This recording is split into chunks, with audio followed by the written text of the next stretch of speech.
যুক্তরাষ্ট্র ইরান শান্তি চুক্তিতে লেবানন সহ বিভিন্ন ফ্রন্টে যুদ্ধবন্ধের কথা থাকলেও মাঠের বাস্তবতা ভিন্ন। চুক্তি স্বাক্ষরের পরও দক্ষিণ লেবাননে অভিযান চালিয়ে যাচ্ছে নেতানিয়াহু বাহিনী। নাবাতিয়াহ অঞ্চলের কাছে কফর তেবনিত এলাকায় একটি গাড়ি লক্ষ্য করে ড্রোন হামলা চালিয়েছে দখলদাররা। এতে বেশ কয়েকজন নিহতের খবর পাওয়া গেছে। একই দিন জেবদিন এলাকায় আরেক হামলায় ঘটেছে প্রাণহানির ঘটনাও।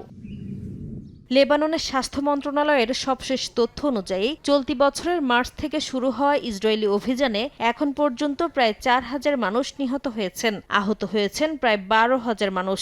১০ লাখের বেশি লেবানিজ নাগরিক বাস্তুচ্যুত হয়েছেন।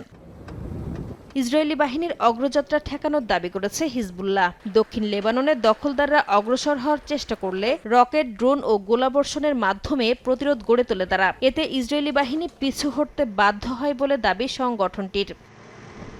যুক্তরাষ্ট্র ইরান যুদ্ধবিরতি চুক্তির পরও দক্ষিণ লেবানন থেকে সেনা প্রত্যাহারে রাজি নয় ইসরায়েল। নিরাপত্তার অজুহাতে সীমান্তবর্তী এলাকায় সেনা অবস্থান ধরে রাখার ঘোষণা দিয়েছেন প্রধানমন্ত্রী বিনিয়ামিন নেতানিয়াহু। এতে নতুন করে তৈরি হয়েছে আঞ্চলিক উত্তেজনার আশঙ্কা।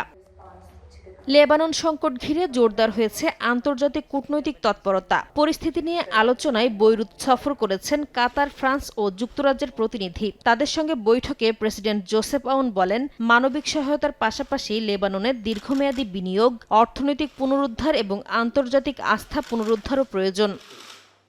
এদিকে হিজবুল্লাহকে সহায়তা ও অর্থায়নের অভিযোগে লেবাননের কয়েকজন কর্মকর্তা এবং সংশ্লিষ্ট কয়েকজন ব্যক্তির ওপর নতুন করে নিষেধাজ্ঞা দিয়েছে যুক্তরাষ্ট্র। মার্কিন ট্রেজারি বিভাগ জানিয়েছে, শান্তি প্রক্রিয়া দীর্ঘায়িত করা ও হিজবুল্লাহ নিরস্ত্রীকরণ ঠেকাতে ভূমিকা রাখার অভিযোগ থেকে এ পদক্ষেপ নেওয়া হয়েছে।